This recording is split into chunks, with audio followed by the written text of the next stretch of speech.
ब्रह्मा वरुणेन्द्र रुद्र मरुतः स्तुवन्ति दिव्यैस्तवै वेदै साङ्गपदक्रमोपनिषदै गायन्ति यं सामगा ध्यानावस्थितगतेन मनसा पश्यन्ति यं योगिनो यस्यान्तं न विदुः सुरासुरगणा देवाय तस्मै नमः। श्रीमच्चन्दनचर्चितो जलवपुः शुक्लाम्बरा मल्लिका मालालं कृतकुण्डला प्रविलसन् मुक्तावली शोभिता सर्वज्ञाननिदानपुस्तकधरा रुद्राक्षमालाकरा वाग्देवी वदनाम्बुजे वसतु मे त्रैलोक्यमाता चिरम्। मुखं करोति वाचालं पङ्गुलं लङ्घयते गिरिं यत्कृपातमहं वन्दे परमानन्दमाधवम्। नमो भगवते तस्मै व्यासायमिततेजसे यस्य प्रसादाद् वक्ष्यामि नारायणकथामिमाम्। नारायणं नमस्कृत्यं नरं चैव नरोत्तमं देवीं सरस्वती व्यासं ततो जयमुदीरयेत्। अष्टदशौं अध्याय। कुमारजी आज्ञा गर्नुहुन्छ हे अगस्त्य मुनि। त्यसपछिको कुरा हो। श्री महादेवले जालन्धरसँग युद्ध गर्न लाग्नुभयो। वृन्दाको पतिव्रता धर्म विष्णुले नष्ट गरिसकेको हुनाले जालन्धर बलहीन हुँदै जान थाल्यो। यसरी जालन्धरलाई कमजोर हुँदै गएको थाहा पाएर अब त विष्णुले वृन्दाको सत्य डगाइसक्नु भएछ भन्ने बुझी आफ्ना हातमा रहेको त्रिशूलले जालन्धरलाई ताकेर प्रहार गर्नुभयो। त्रिशूलको वेदना खप्न नसकी जालन्धर तत्काल मरेर आफ्नो लोक अन्तपुरको चौकबिचमा ठुलो आवाज गरी ढल्यो। त्यो आवाज सुनेर वृन्दाले के को आवाज आयो भनी हेर्न जाँदा आफ्ना स्वामी जालन्धर मरेको देखिन्। यस्तो देखि अनेक तरहसँग विलाप गर्न लागिन्। हे स्वामी, यस्तो अवस्थामा मलाई एक्लै छोडी कहाँ जानुभयो? पापिष्ट विष्णुले छल गर्दा आज तपाईँको यो अवस्था भयो। तपाईँ बिना मेरो यो प्राण कसो गरी राखुला? तपाईँ जहाँ जानुभयो म पनि उहीँ जान्छु। यति भन्दै विलाप गर्दै केश फिंजाई विष्णुको मुखमा हेरेर वृन्दाले भन्न लागिन्, हे विष्णु, तिमीले छल गर्दा आज मेरा स्वामीको यो अवस्था भयो। अब म तिमीलाई श्राप दिन्छु। तिमीले झार हुनु परोस्, घाँस हुनु परोस्, कल्पवृक्ष भइरहनु परोस्, ढुङ्गा भइरहनु परोस्, यति चार थोक तिमीलाई श्राप दिएँ। वृन्दाले विष्णुलाई यसरी श्राप दिई जालन्धरसँग सती गइन् र पतिको मृतदेहसँग आफ्नो प्राण छोडिन्। हे अगस्त्य मुनि, पतिव्रताले श्राप गरेका हुनाले त्यो श्राप विष्णुले पनि टार्न सक्नु भएन। त्यसैले झार हुनु परोस् भनेकोमा तुलसी हुनु पर्यो, घाँस हुनु परोस् भनेको हुनाले कुश हुनु पर्यो, वृक्ष हुनु परोस् भनेको हुनाले पिपलको रुख हुनु पर्यो र ढुङ्गा हुनु परोस् भनेको हुनाले शालिग्राम शिला भइरहनु पर्यो। त्यसैले हे अगस्त्य मुनि, पतिव्रता धर्म भनेको ठुलो धर्म हो। यसको महिमा वर्णन गरेर साध्य छैन। विष्णुले वृन्दाबाट श्राप पाएर श्री महादेवसँग गई सबै वृत्तान्त भन्नुभयो। त्यसपछि अब वृन्दाको श्राप मोक्ष गर्न जान्छु भने विदा भई तुलसी कुश पिपल शालिग्राम भइरहनु भयो। विष्णु गएपछि श्री महादेव वृषभमाथि सवार भई ब्रह्मादि देवताहरू अघि पछि लगाई नाना वाद्य बजाई अप्सराहरूले नाच्दै गन्धर्वले गाउँदै पुष्पवृष्टि गर्दै ठुलो समारोहका साथ कैलाशमा प्रवेश गर्नुभयो र प्रथम गण समेत भई शिवशक्ति स्वरूपले रहनुभयो। सबै देवताहरू पनि श्री महादेवसँग विदा भई आफ्ना आफ्ना लोकमा गई परमानन्दले रहे। हे अगस्त्य मुनि, यति स्वर्गका घटनाहरू वर्णन गर्ने। अब म पातालका कुरा बताउँछु, तपाईँ एकाग्र भई सुन्नुहोस्। एक समयमा अस्वस्थामा ऋषि श्री पार्वतीका आज्ञाले श्री स्वस्थानी परमेश्वरीको व्रतबारे प्रचार प्रसार गर्न रसतलमा पुगे। त्यो स्थान सयौं सूर्यका तेज जस्ता जजल्यमान तेज भएको शेषनाग, तक्षकनाग, कर्कोटनाग, पद्यनाग, शङ्खपाल नाग, कुलिक नाग, वरुण नागले शोभायमान भएको थियो। नागिनीहरू पनि हिरामती माणिक इत्यादिले अलङ्कृत भएका र उत्तम उत्तम वस्त्र पहिरी उभन्दा उराम्री भई बसेका। यस्तो पुरीमा अस्वस्थामा पुगे। अस्वस्थामाले शेषनागका घरमा गई भने, हे शेषनाग, श्री पार्वतीका आज्ञाले श्री स्वस्थानी परमेश्वरीको व्रत गराई जो दुखी छन्, जो दरिद्र छन्, तिनीहरूको उद्धार गर्न भनी आएको हुँ। यहाँ कोही दुखी छन् कि बताउनुहोस्।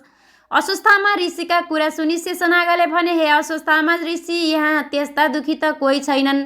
बरु यहाँ भन्दा अलिक पर वनका नजिकमा शङ्खचूड नाग, रत्नचूड नाग, कृपादत्त नाग, धात्री राष्ट्र नागको घर छ। तिनका स्त्रीहरू दुःखमा छन्, त्यहाँ गई सोध। शेषनागको वचन सुनि अस्वस्थामा ऋषि त्यहाँबाट उठेर नागिनीहरू भएका ठाउँतिर गए। त्यहाँ शङ्खचूड नागकी स्त्री हिरावती, रत्नचूड नागकी स्त्री रत्नावती, कृपा दत्त नागकी स्त्री मृगावती आदि थिए। त्यस स्थानमा नाग र नागिनीहरू ठुलो प्रीतिले रहँदा पनि अत्यन्त दुःख पाएका थिए।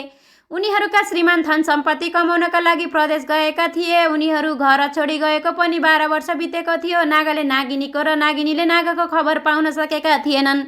यस्तोमा अस्वस्थामा ऋषिले त्यस्ता दुःखको समुद्रमा डुबिरहेका नागिनीहरूलाई खोज्दै गए। अस्वस्थामा वनमा हो हल्ला गर्दै जाँदा नागिनीहरूले सुनेर को हल्ला गर्छ भनी गुफादेखि बाहिर निस्केर हेरे। उनीहरूले अस्वस्थामा ऋषिलाई देखेपछि हो हल्ला गर्दै आउनुको कारण सोधे। हे अस्वस्थामा ऋषि, आज हाम्रा घरमा के कामले आउनुभयो? अस्वस्थामा ऋषिले उत्तर दिए, हे नागिनी हो, पार्वतीका आज्ञाले श्री स्वस्थानी परमेश्वरीको व्रत गराई। जो दुखी छन्, जो दरिद्र छन्, जसका पुरुष छैनन्, जसका स्त्री छैनन्, तिनीहरूलाई उद्धार गर्न भनी आए।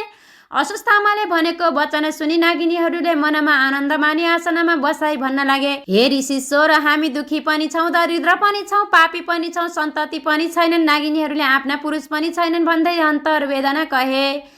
नागहरू परदेश गएको र आफूहरूले दुःख पाएको कुरा पनि सुनाए। ती नागिनीहरूका कुरा सुनि अस्वस्थामा ऋषिले भने, हे नागिनी हो, तिमीहरू एकचित्त भई सुन, तिमीहरूको दुःख नाश गर्ने व्रतको सम्पूर्ण विधि बताउँछु। यति भनेर ऋषि अस्वस्थामाले सत्ययुगमा हिमालय पर्वतकी पुत्री पार्वतीले श्री महादेव स्वामी पाउनका लागि श्री स्वस्थानी परमेश्वरीको व्रत गरेको प्रसङ्ग सविस्तार बताए। साथै त्यसको व्रत विधि पनि बताउन लागे। पौषा शुक्ल पूर्णिमाको दिनदेखि स्नान गरी पवित्र भई एक भक्त रही एकचित्त गरी आफूले चिताएको कामना सिद्ध होस् भनी महिना दिनसम्म नित्य मध्याह्न कालमा श्री महादेवको पूजा गर्नु, पूर्ण चन्द्रमाको निम्ति बत्ती बाल्नु र श्री स्वस्थानी परमेश्वरीको कथा नित्य सुन्नु। जब माघ शुक्ल पूर्णिमाको दिन आउँछ अनि 108 रोटी, 108 अक्षता, 108 जनै, 108 पान, 108 कुटका सुपारी, 108 नाना जातका फूल सगुण समेत नाना उपचार तयार गराउनु अनि तामाको थालीमा ओमकार लेखी गङ्गाजलले स्नान गराउनु। श्रीखण्ड, रक्त, चन्दन, सिन्दुर, फूल, धूप, दीप, नैवेद्य, वस्त्र भेटी चढाउनु, अर्घ दिनु, ध्यान जप गर्नु अनि प्रसाद झिक्नु र अष्टोत्तर 100मा 8 रोटी, 8 अक्षता, 8 बेली पुष्प, 8 यज्ञसूत्र, 8 पान, 8 कुटका सुपारी अनि सगुण समेत आफ्ना पतिलाई दिनु। पति नभए छोरालाई दिनु, छोरा पनि नभए मित छोरालाई दिनु, मित छोरा पनि नभए जुन कामनाले आफूले व्रत गरेको होस् सो मेरो कामना सिद्ध होस् भनी गङ्गाजीमा लगी बगाइदिनु। 100 रोटी आफूले फलाहार गर्नु, रात्रि जागराम बस्नु। यस्तो व्रत गर्यो भने तिमीहरूको दुःख नाश होला। नागाहरू पनि आइपुग्लान्। यति अस्वस्थामा ऋषिले भनेपछि नागिनीहरू धेरै खुसी भई भन्न लागे, हे अस्वस्थामा ऋषि, हामी स्त्री जातिलाई यस्तो ज्ञान कहाँ होला? तपाईँ आफै बसी त्यो व्रत सम्पन्न गराइदिनुहोस्। यति नागिनीहरूले अस्वस्थामालाई भनेर घरमा लिएर गए अनि श्रद्धापूर्वक भोजन गराइराखे। त्यहाँ पछि जब पौष शुक्ल पूर्णिमाको दिन आयो तब अस्वस्थामा ऋषिले नागिनीहरूलाई विधिपूर्वक व्रत आरम्भ गराए। महिना दिन भएपछि माघ शुक्ल पूर्णिमाका दिन पूजा सकेपछि अस्वस्थामा ऋषिले भने, हे नागिनी हो, अब अर्घ दिएर ध्यान जप स्तोत्र पाठ गर। अस्वस्थामाले भनेपछि नागिनीहरूले अर्घ दिई अञ्जुली बाँधी प्रार्थना गर्दै भने, हे ईश्वरी, हामी पापिनीहरूको पूजादेखि प्रसन्न भई यस दुःखका समुद्रदेखि पार गर्नुहोस्। त्यसै बेला अकस्मात पूर्व दिशाबाट हजारौं सूर्यका जस्तो तेज भएकी श्री स्वस्थानी परमेश्वरी प्रकट भएर आज्ञा गर्नुभयो, हे भक्तजन हो, तिमीहरूको भक्तिदेखि म सन्तुष्ट भएँ, वरदान माग। ईश्वरीले आज्ञा गरेको सुनि नागिनीहरूले बिन्ती गरे, हे ईश्वरी, हाम्रो दुःख नाश होस्, हाम्रा स्वामी नागहरू चाँडै आइपुगुन्। नागिनीहरूले पतिहरू आउन् भन्नेपछि श्री स्वस्थानी परमेश्वरीले तथास्तु भनी वरदान दिएर अन्तर्ध्यान हुनुभयो। संयोगवश नागिनीहरूले प्रसाद झिक्न लाग्दा श्री स्वस्थानी परमेश्वरीका व्रतका प्रभावले नागहरू आइपुगे। व्रतको यस्तो शक्ति देखेर नागिनीहरूले मनमा अति आनन्द मानी धन्य धन्य श्री स्वस्थानी परमेश्वरी भन्दै प्रसादका 8 अक्षता, 8 रोटी, 8 बेली पुष्प, 8 यज्ञसूत्र, 8 पान, 8 कुटका सुपारी सगुण समेत आफ्ना आफ्ना स्वामीलाई दिएर प्रणाम गरे। नागिनीहरूले खुसी भएर अस्वस्थामा ऋषिलाई श्रद्धापूर्वक दक्षिणा दिई भोजन गराए। त्यसपछि अस्वस्थामा ऋषि नाग र नागिनीहरूसित विदा भए। नाग र नागिनीहरू पनि आफ्ना आफ्ना आश्रममा गए। त्यस दिनदेखि धेरै सम्पत्ति पाई परम आनन्दले रहे। इति श्री स्कन्द पुराणे केदारखण्डे माघ महात्म्ये कुमार अगस्त्य संवादे श्री स्वस्थानी व्रत कथायां जालन्धर वधू नाम एवं नागिनी श्री स्वस्थानी व्रत कृत नाम 18 अध्याय।